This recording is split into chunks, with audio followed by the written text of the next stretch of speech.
It certainly made for a more thoughtful celebration of the holiday. It was probably the first time that I had experienced a holiday where I felt a connection to the meaning of it and possibly to something deeper within myself.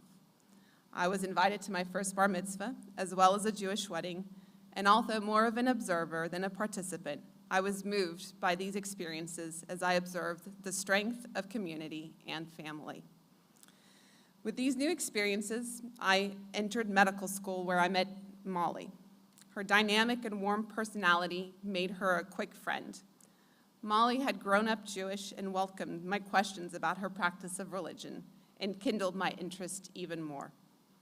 She wanted to relearn and reconnect with her own faith, and I wanted to learn about Judaism. She welcomed the challenges of my questions. Together, we would attend the Sunday morning sessions of basic Judaism here at Emmanuel. We were taken through the history of Jewish people, celebrations, and life cycle. Molly rekindled her love of Judaism with the classes, and I started falling in love with it. She was and continues to be a fantastic mentor, welcoming, warm, enthusiastic, and always making sure I have a place at her table for holiday celebrations. I went to my first service here at Emmanuel with Molly, where I found each person had their own definition and interpretation of faith. Recently, she jokingly shared with me that she must not be such a good Jew because she doesn't go to services regularly. But for me, as my willing and compassionate teacher and guide through this journey, I found the true spirit of Judaism in her. It was also in medical school that I met Wes. Our love of classic rock, Springsteen and Fleetwood Mac for me and Ozzy for him, and his sense of humor brought us together. I had met my match, someone who knew just how and when to push back, allowing me to grow. He had been raised as a Jew and believed in God, but his family was more secular. Eager to supplement his sparse religious upbringing, I shared much of my knowledge from basic Judaism class. Together, we cobbled together aspects of Judaism that we found meaningful into our lives. Prayers for Shabbat, even though we didn't own a Kiddush cup. A mezuzah brought back from the trip to the Czech Republic. Visit to synagogues during international trips, and even our version of Tashlik. During a busy residency, we would take a walk to Boathouse Row in Philadelphia, where we could reflect on the year and think about the future and aspire to do better. Even for our wedding, we attempted to stay as true to Jewish tradition as possible, including a ketubah, a huppah, Jewish blessings, and breaking of a glass. I had started thinking about the process of a conversion, but really was not sure what that would entail. After what was now nearly 10 years of observing, learning, and even participating, I was perhaps ready to take the next step, but still uncertain. Thankfully, following residency in Philadelphia, we were fortunate enough to move back to Houston and reconnect with this community. I attended a new series of basic Judaism classes, this time with Wes and with a new interest in perhaps converting. I met with Rabbi Silk a bit more to discuss conversion, but still did not know if I was ready. I remember discussing this ambivalence with Wes, who always has a wonderful way of breaking down things that seem unsurmountable to their basic pieces. He asked me, "Do you feel like we have a Jewish household now? Do you believe in God? Is part of your goal in life to do mitzvahs, to do good for others, to lead a good life, to give to charity?"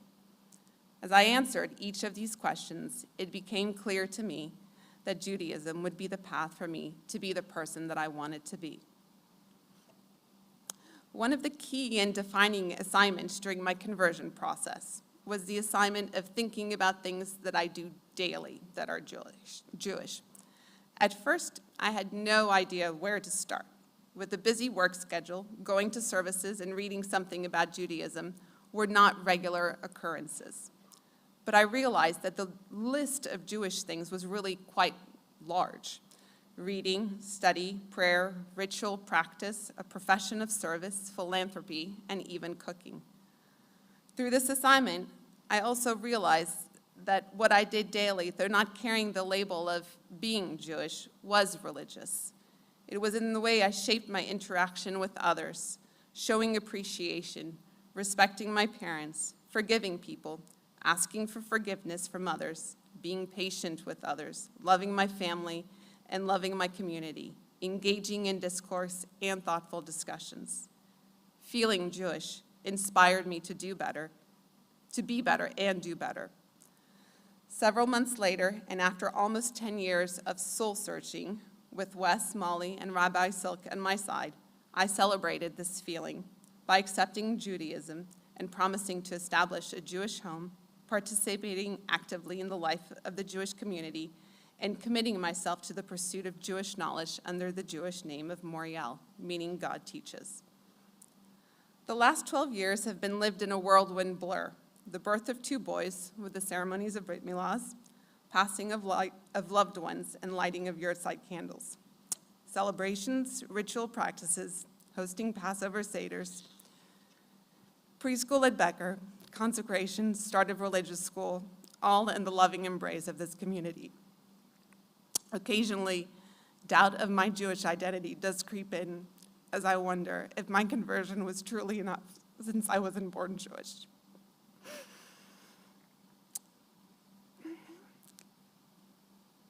It was only in sitting down to write this and with some probing questions by Rabbi Silk that I came to understand where I am now and perhaps where I am going.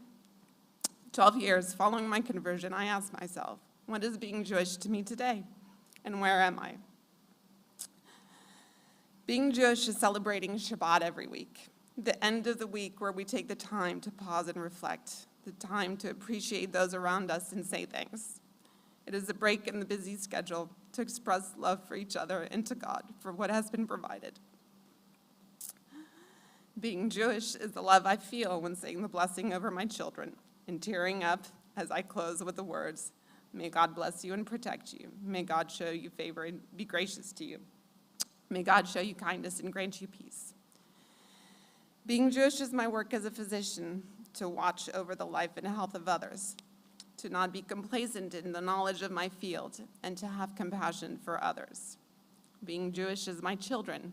It's my 6-year-old joyously singing about the shofar blasts and reminding me to bring tzedakah on Sunday mornings. It's my 11-year-old sharing his newfound knowledge of Hebrew and prayers and having compassion for those in need. Being Jewish is my husband who loves me while always challenging me and who truly makes me a better version of myself.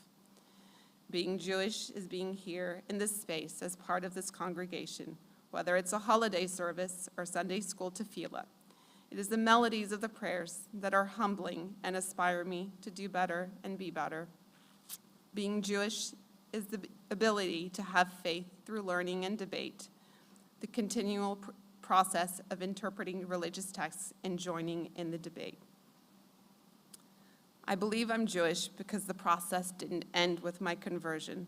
There will always be learning and questions. Being Jewish is a journey, and as my Jewish name reminds me, God teaches.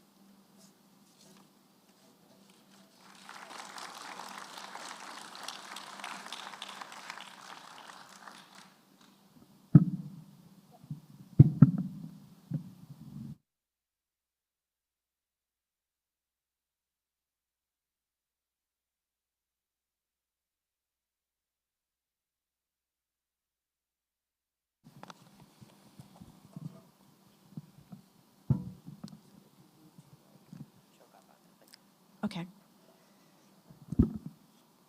Hi, my name is Malia Kanata, and my journey to Judaism actually begins with the Holocaust. Oh. Okay, my family came to Judaism through my uncle, who was a prisoner of war.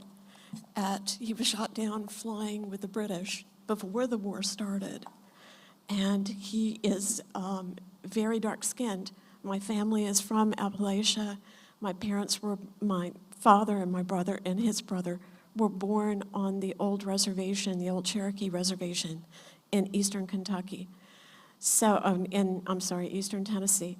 So they were very dark-skinned, and there was a lot of prejudice at that period of time. So when my uncle was shot down by the Germans on a British bomber, they crashed in Amsterdam, in the tulip fields outside of Amsterdam.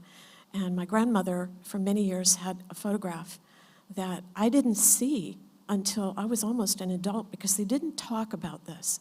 There was no discussion of it when I was growing up. He was captured and sent to Bergen-Belsen, to the POW camp there. And he was imprisoned with what were termed undesirable prisoners, meaning dark-skinned people, Jews, Christian Scientists. I don't know if there were any other different types of religions, but there were also Master Masons. Now, one of the ways that my father and his brother came above some of the prejudice of the Deep South in Alabama, where I was raised, they were leaned very heavily into their Masonic background, which goes all the way back through my family. So the Masonic Lodge was also hated by the Germans. So there were Masons imprisoned with him as well. And of course, my dad and my brother and his brother had been Masons before the war. So while they were imprisoned, my uncle actually learned Yiddish from his POW fellow captives. And so he came home from the war and he taught it to my dad. Well, along with Yiddish, he brought the principles of Judaism, the faith, Talik Olam. So anyway, years after the war, in Alabama, both my dad and my uncle grew up working for Nazi scientists in the missile programs. So we were, as a family, we were kind of on the outside. I was raised in Masonic organizations. So was my mother. She was a part of Eastern Star. I was in Rainbow. There was a White Shrine affiliation. My father was a Mason and Scottish Rite. So you can see we didn't really need church. I had lots of places to go. The religion that I learned at home was religious practices that, as I began to grow and study Judaism, were directly aligned with Judaism. So for me, it was not converting from something to Judaism. It was a matter of feeling like I came home. Now, long story short, my husband was raised as a non-religious person in fairly Hasidic and very Orthodox beach community called Bradley Beach in New Jersey, where when he was growing up across the street from the synagogue, he was the Shabbos goy to turn on the heat and different things at the synagogue. So he was also raised around Judaism. All his girlfriends, all his friends were all Orthodox.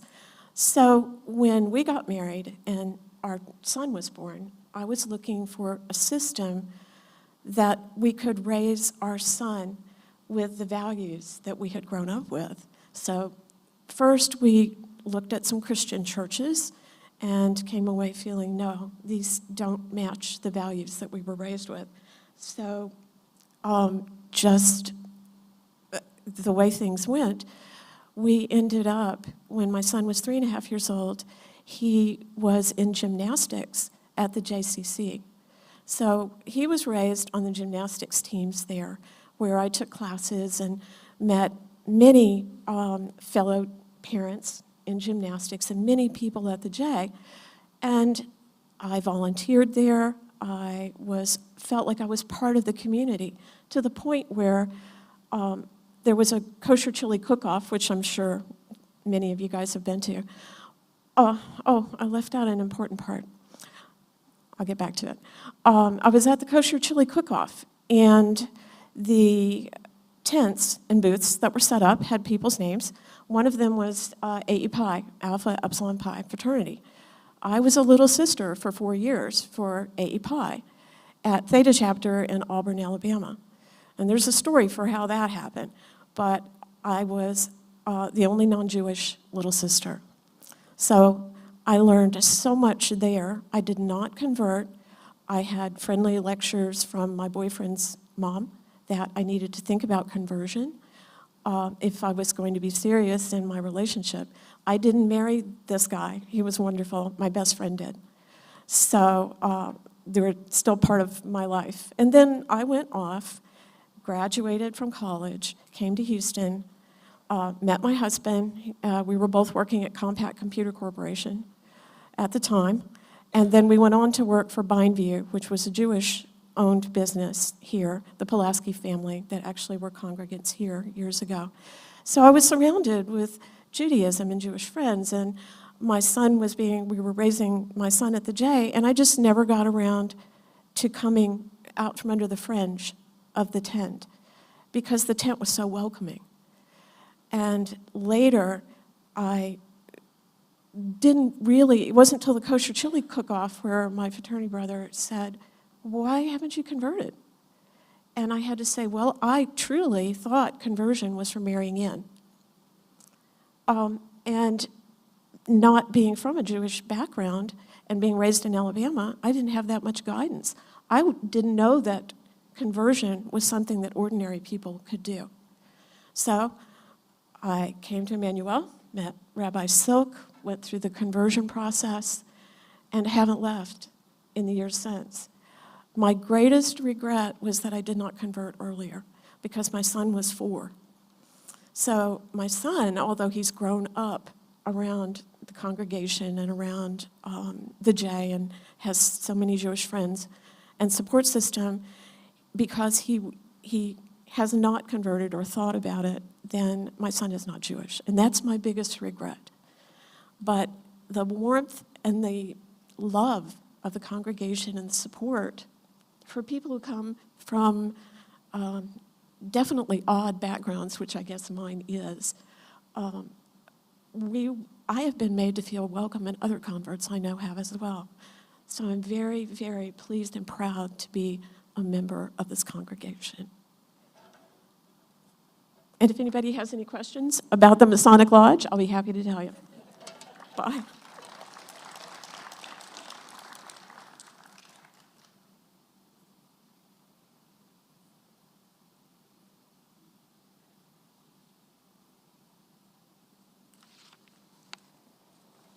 Hi, I'm Dina Miller.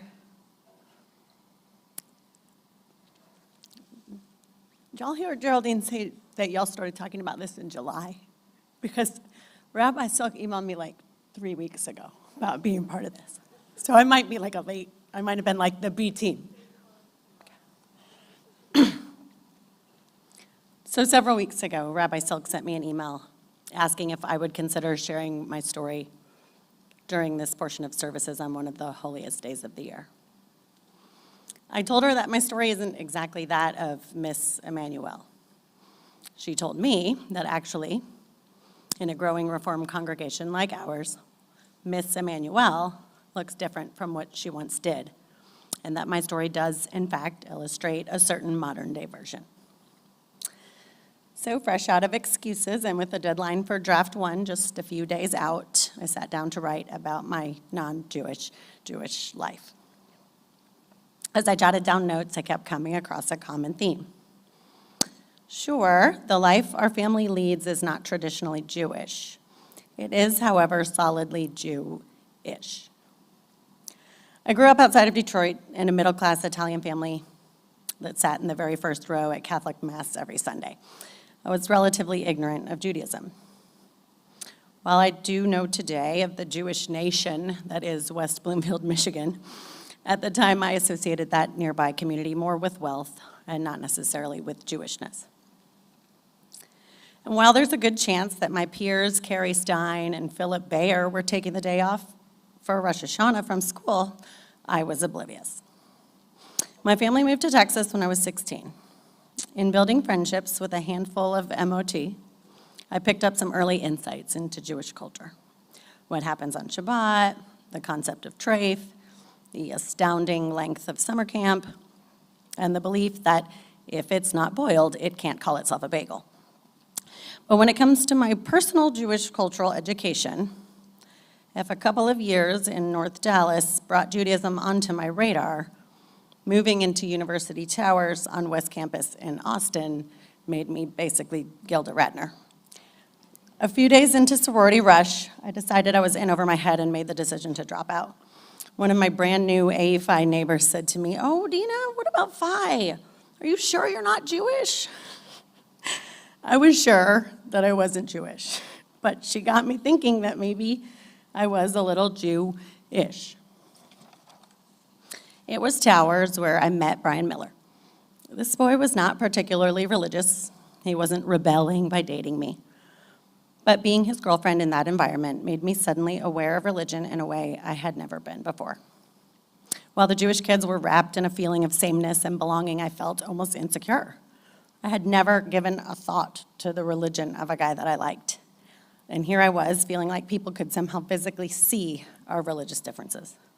"She's not Jewish," echoed in my thoughts as I dramatically imagined a scarlet olive emblazoned on my chest. We broke up. And then promptly, perhaps 48 hours later, we got over our dramatic leanings and said, "This is dumb. Quitting on a future together because we have different religious backgrounds doesn't make any sense for us." From that point on, we both kind of unconsciously began to get comfortable defining our ish. In Jewish circles, we got good at making the joke about the shiksa before someone else could. In non-Jewish circles, we were vocal about Brian's lifelong bacon consumption. We turned the scarlet olive into a badge of honor, almost kind of daring someone to say something. Because not only were we comfortable enough to make all the jokes about it, we had the answers that made sense to us. Haters be damned. Eventually, we got engaged and took that vim and vigor straight into the planning of a hybrid Catholic-Jewish wedding. How hard could it be? Well, apparently neither Catholicism nor Judaism felt quite the same way we did on the hybrid concept. The Catholic priest from the Michigan parish I had grown up in actually came on board pretty quickly. He had crossed over to the land of interfaith unions for several couples before us. The rabbi was harder to come by. Since the wedding would be in Dallas, we were basically looking for a rabbi willing to marry a couple he'd never met, only one of them Jewish, in a shared ceremony with a Catholic priest. So it was admittedly a tough ask. In the end, it was lovely. We had a reading from the Corinthians. We broke the glass. And the sermon the priest gave even involved the presentation of a challah. Certainly not a Jewish wedding, yet decidedly Jew-ish. We were married for 5 years before having any babies. We were busy with friends and jobs and weekend travel to everyone else's weddings. There was an ease in our mostly religionless coexistence during those years, but I think we both had a sense of wanting to belong to religious congregations, even if it was as simple as having a place to attend holiday services. We officially joined a Catholic church with the filling out of a few forms. On the Judaism front, we went first to the conservative congregation where Brian had grown up.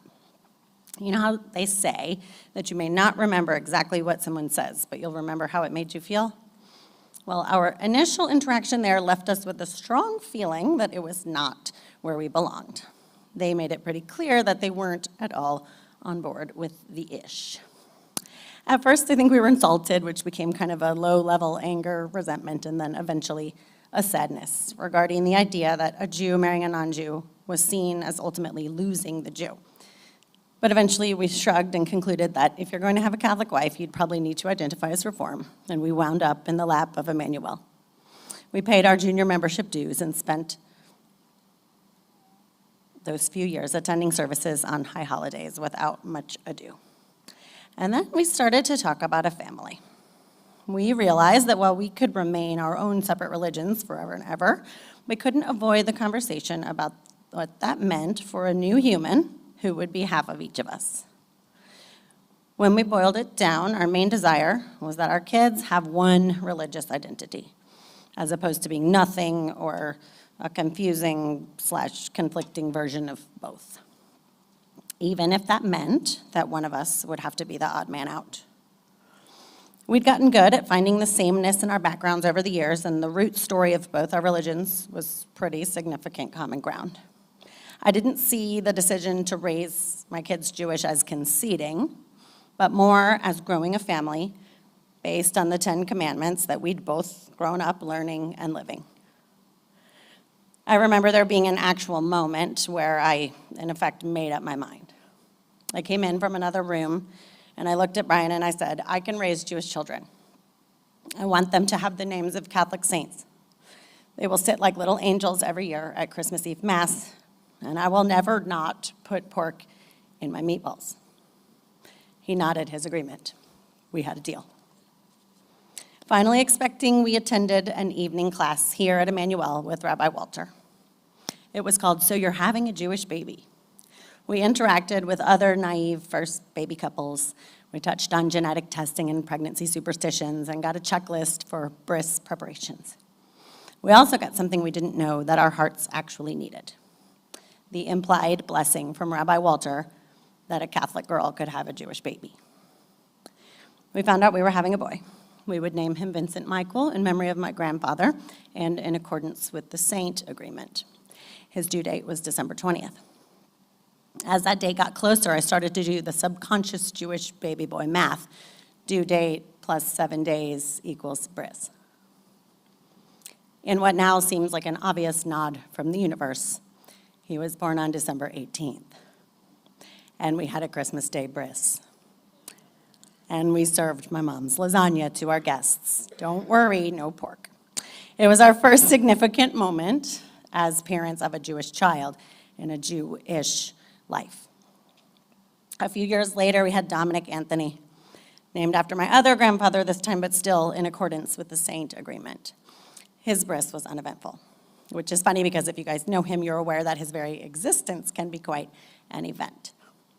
During our preschool and elementary school years, we not only got the hang of answering questions, but found that those questions helped us hone our family's particular facts.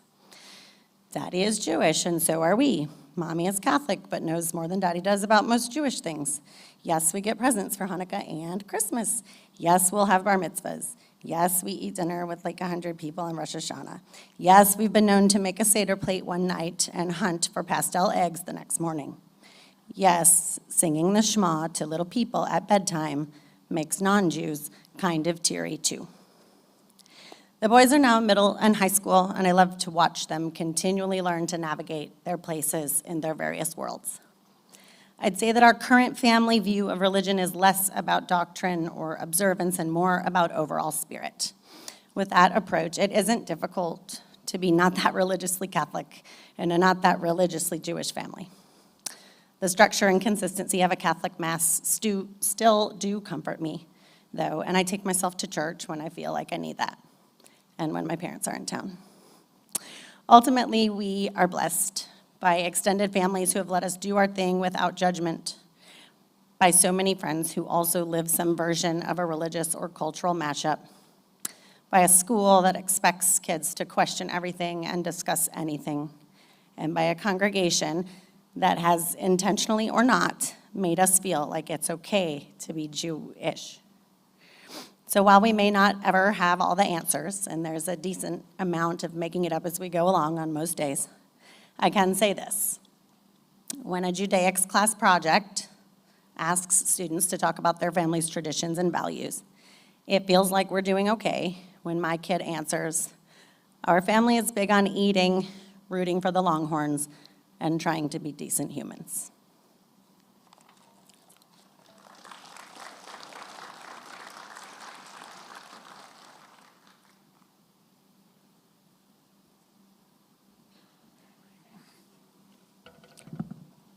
Good afternoon.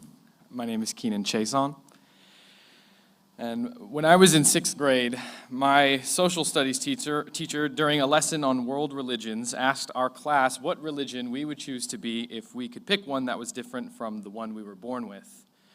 I was the first to speak up, and I remember saying that I would want to be Jewish, to which she smiled and said, "You know, in America, you can be any religion you want." I think I replied with something about wanting to be a Jewish Buddhist. I don't exactly know why I had decided that I wanted to be Jewish when I was 12. My only previous references to anything Jewish were playing dreidel in elementary school and the movie The Jazz Singer. I guess I would describe it as just a little stir of the soul that pulled me to lean in that direction. The following year, I moved schools and made my first Jewish friend, Alex from Buffalo, New York. We initially bonded over the fact that we were both new to the school, and upon learning that he was Jewish, I immediately dubbed him my best friend. He was a great friend, and I'm eternally thankful to his mother, Joanne, who would invite me along with them to temple for Saturday morning Shabbat services, where I would get the privilege of going to Hebrew school. I, unlike my friend, was ecstatic to tag along to Hebrew school and learn religion from such a different perspective. To my astonishment, questioning the teacher was not only respected but encouraged. I remember thinking, these teachers are awesome. I had always been attracted to Judaism, but that experience gave me a deeper sense of connection than I had ever felt before. I was able to see the inside of a sanctuary for the first time. I was not only able to see and hold a yarmulke for the first time, I was given one to wear. And because we were at a Reform temple, we were given the choice as to whether we wore one or not. I never understood why anyone would refuse such an honor. You get to wear a piece of garb that signifies belonging to a special people. By the time Alex became a bar mitzvah, I was one of two friends who had the privilege of being invited to the Shabbat service where he was given an aliyah. And I felt so honored to get to see my friend up on the bima.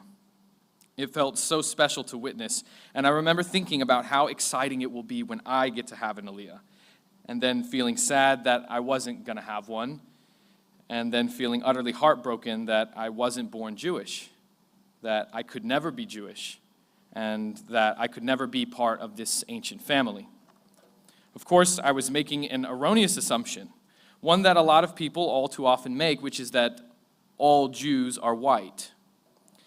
My father's heritage is French-Canadian and Scottish, and my mother's is Mexican-American. When I was in elementary school, probably around 3rd or 4th grade, I remember I had a few friends who were what you might call white, and I can remember that they would always remind me that I wasn't white. I don't know exactly how they knew, but they somehow knew that I was Hispanic. I also remember several of my Hispanic friends who referred to me as that white boy, so I remember having trouble understanding which color I was. I remember asking my mom what color I was. Am I white? Am I not? If I'm not white, what am I? And she said, what color do you think you are? To which I responded, I think I'm peach. I don't know.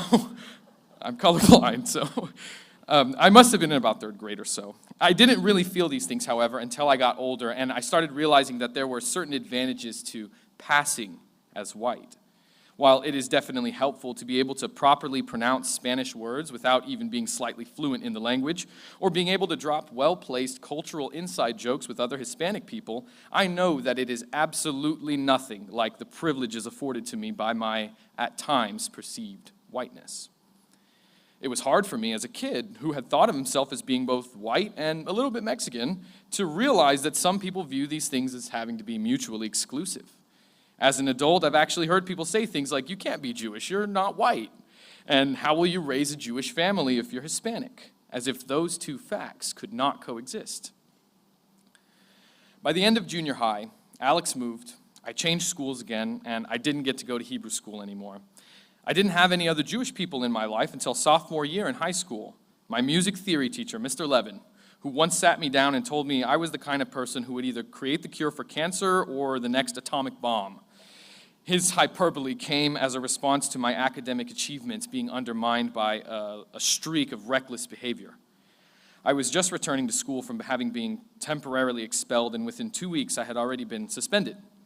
And so Mr. Levin made it his personal goal to open my eyes to why a life without values doesn't serve anyone. I only wish I had been mature enough at the time to truly understand his gem of a lesson. When I graduated from high school, I moved out of my parents' house and went straight off to college. And being away from home was both exciting and challenging. I discovered an emptiness that would soon pervade every aspect of my life. With independence came freedom. Freedom brought a struggle for purpose. And soon I began to withdraw from the world, every day feeling more and more like a ghost or somebody's shadow. I moved to London, then to Paris. I was living my dream, and still I was the most alone I had ever been in my entire life. And then one day I reconnected with an old friend that I hadn't spoken to in 7 years. When Caitlin and I started talking, I felt more alive every day. I was completely unaware of how the universe would bring us together in the years to come. I came back to Texas in spring of 2019 and moved back in with my parents. I got a job and things became more stable, and I had a chance to breathe and reflect on the quality of life that I had been living. And suddenly I felt afraid of everything. I didn't know where to turn, and so I looked up. And when I did, I guess I had a moment of what you might call radical awe. I had this feeling of being connected to the source of everything, and I questioned myself, what if this is not what I think it is? And I felt the answer come back clear as day. It doesn't matter. It doesn't matter because it is what it is. It always is what it always has been and always will be. I decided that I wanted to start learning about Judaism again. Another little stir of the soul. I chose to try eating kosher. I didn't know anything about kashrut, but I began questioning everything I ate, and in doing so, injected a little holiness into my everyday life. Not only did I feel healthier, but I also started making better health choices overall. My self-control was put into check by an ancient religious practice, and I began to see Judaism literally working in my life, but not without struggle. The problem was I began to feel very alone in my experience. Eventually, I made the decision to tell Caitlin about what was happening to me. I didn't plan what I was going to say. Instead, I just spoke from the heart and ended up expressing, for the first time in my life, my desire to convert to Judaism. She was like, "Oh my God, that's so cool." And her reaction of curiosity and excitement soon became a driving force that helped me forward when I felt disconnected. Judaism became something we shared. And about a month later, we realized we'd be sharing Judaism with more than just each other, as we found out we were having a baby. It became clear to me that if I wanted to be Jewish, then I had to really understand that I would be now not just affecting myself and my relationship with Caitlin, but also that of our child, which I was personally unprepared to start thinking about at the ripe old age of 25 years old. Suddenly, Jewish practice took on an entirely new dimension. For instance, I was unsure how we would navigate the already tense holiday season. I knew my parents and Caitlin's parents would want to celebrate Christmas with us, but I wasn't aware of how far they would want to take things with our children. I began to regard candy cane-themed fabrics and anything Santa-related with a more watchful eye. After all, it was up to me to protect the Jewish identity of our family. At least that's how I saw it back then. I had begun to hit a plateau in terms of reading and experimenting with Judaism, and it was now time to actually go out and find a synagogue and meet other Jews. I remember thinking that I would go back to the temple that my friend and I went to all those years ago, but then I was also wondering if I'd be limiting myself by not at least trying one other synagogue before making a decision. So I found one online, and contacted someone there, and we went to a few Shabbat services, which were for some reason really nerve-wracking at first for Caitlin and I. Or maybe just me. I just remember thinking, are we supposed to be here? And Caitlin was really great about ensuring me that everything was okay. After maybe our second time going, I met up with the contact I'd made and got invited to study Torah the next Saturday morning. I was ecstatic. There was coffee, bagels and lox, great conversation. It was really such a special experience the few times that I had the privilege of attending. I thought, hey, maybe this is it. It may have been, but then one day I somehow came across a Facebook event that had something about a synagogue celebrating its 75th anniversary. All are welcome. Come on down and celebrate. At least that's the message that I took from it. When I arrived at Emmanuel for the first time, I remember feeling immediately excited, like I was coming home after a long absence. The service was beautiful, and the oneg afterward was friendly and welcoming. That's what came to mind that first time, and every time we came to Emmanuel after. This place is so welcoming. Pretty soon, I began taking Caitlin with me to services, and she felt that same welcoming energy I had felt too. Eventually, I decided to take a leap and reach out to the clergy about beginning the process of conversion. Taking basic Judaism at Emmanuel was a huge step forward for me and Caitlin on our journey toward becoming a Jewish family. We learned so much that we couldn't have learned just from reading books, and perhaps most importantly, we were educated on practices specific to Reform Judaism. One large part of that being the observance of holidays. I had this malformed belief that the Jewish identity of my future children would be compromised if they celebrated any holidays other than Jewish ones. Basic Judaism gave me the vocabulary to talk about and find meaning in all of our holidays, but it took an extra bit of effort on my part to strike a balance with the holidays of our families. After much consideration, we took the approach that these holidays are important to our families and that they experience joy in sharing them with us, just as we do when sharing Jewish holidays with them. In the end, I learned that there's so much more to gain by celebrating the positive values we share with our families rather than focusing on our differences. I owe a huge thank you to Rabbi Silk, who, after becoming my rabbi, guided me in becoming an educated, empathic, and accepting Jew. The road was fraught with many challenges, both social and spiritual, and every step of the way, Rabbi Silk was there to help me through those difficulties. When I struggled with talking to my family about conversion, she was there to help me find the words that I needed. When I found myself experiencing a crisis of values, she turned me on to the awesome Jewish spiritual practice of Musar. And when I was unable to sit still on my long wait toward becoming a dad, she helped me get the most out of my practice of counting the Omer. The first time I counted the Omer was, for me, an opportunity to explore myself and my world through reading or doing something Jewish every day, and then journaling about it later. It was also a way for me to count down from Passover to my fiance's due date, which was exactly on Shavuot that year. So it was a perfect way to sort of temper my excitement as I made the journey toward becoming a father.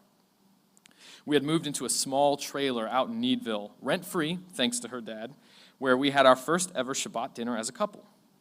After our first Passover, a virtual Seder for two provided by Emmanuel, I began meditating daily on each of the 49 days leading up to Shavuot, also known as counting the Omer.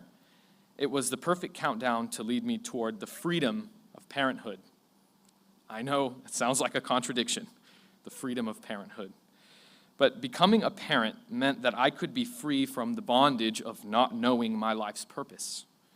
I had been flitting from one thing to the next, shackled under a translucent ceiling, trying to hold on to something real. The moment my daughter, Ruth, was born, I was free from that. She became my life's purpose, and with her, my small but growing family. I'm reminded of a keynote address by Neil Gaiman in 2012 at University of the Arts, where he likens his goal of where he wants to be in life to a mountain. He says, "And I knew that as long as I kept walking towards the mountain, I would be all right. And when I truly was not sure what to do, I could stop and think about whether it was taking me towards or away from the mountain. My little family had become my mountain." So when it came to counting the Omer from Passover to Shavuot, the journey from slavery to freedom, I took it very seriously as a chance to do some honest self-reflection before becoming a father. I had an alarm set around 7 p.m. every day that would remind me to stop everything I was doing and start journaling on things like love and discipline or power and beauty, but all through a Jewish lens. Rabbi Silk recommended a beautiful book that served as a really helpful guide called Omer, Accounting by Rabbi Karen Kater. After our daughter Ruth was born, we began to find a rhythm of Jewish practice that felt natural to us and was authentically ours. It was really lovely when we found ourselves hosting Shabbat dinners with actual guests and introducing Jewish holidays to our friends and family. And just as we began finding our footing as a family of 3, we then found out we were about to be a family of 4. We were just around the corner of Caitlin's second trimester of pregnancy when we had come to find one morning that the house we'd been living in, a little farmhouse not 100 yards from the trailer, also in Needville, also rent-free, thank you Caitlin's dad, had become subject to a snake infestation. I'll never forget the scream Caitlin let out that morning when she found the snake's freshly shed skin draped over the clothes we'd had hanging in the closet. We had withstood so many hardships with that place, but that was our final straw. We packed what we could and never slept there again. By this time, we'd gotten our careers on track, but moving our growing family of 3, soon to be 4, back into my parents' house was extremely difficult. She and I were doing whatever we could to keep our careers afloat and still feel like good parents while basically living out of a suitcase. And then my car gets totaled in a flash flood. I'm only beginning to catch my breath from life spinning out from under me, and then my grandfather passed away. It was an incredibly eye-opening moment. There I was in the span of 3 weeks, no house, no car, no grandpa. The worst part was I wasn't sure how to properly mourn him. I wanted to do so in a way that felt authentic to the customs of my growing faith, but that also honored him and his life. He was an evangelical Christian, and when he was alive, I was terrified to tell him about my decision to become a Jew. Yet when I did tell him, he showed me nothing but love and respect. And for the first time, we sat and talked at great length about our religious values. Rather than try to convert me or urge me to turn back before it was too late, he sought to understand me and learn more about my journey.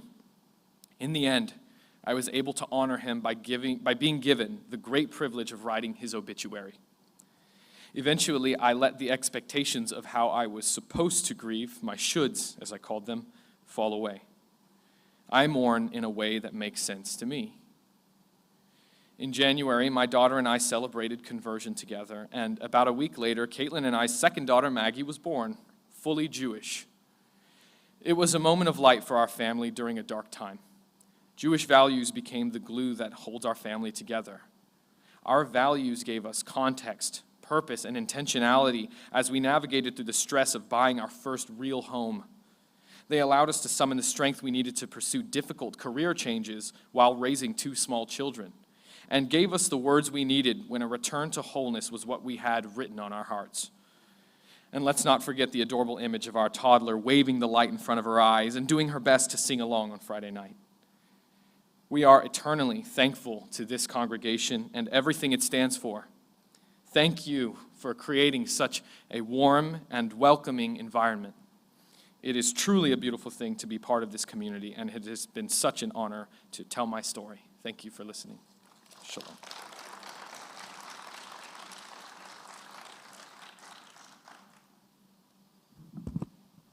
Geraldine and Malia, Dina and Keenan, thank you for sharing your heart. You're courageous to tell your story on this day. And as I had shared with you, the reason I asked you to do that is because it's a source of inspiration for all of us.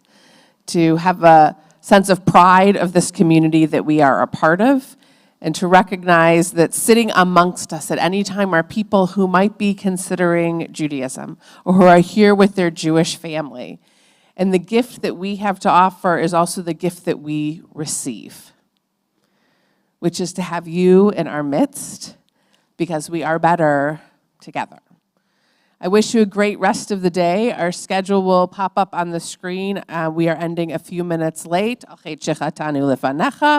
There are 3 fantastic opportunities that begin in just a few minutes. In the Proler Chapel, Rabbi Walter and Stephanie Carlson are teaching a session that is about Zionism. There's a meditation led by Ann Friedman in the boardroom. And in the Ashman Multipurpose Room, Emmanuel Votes Expo. There will be no programming in this space until our healing service, which is at 3:30.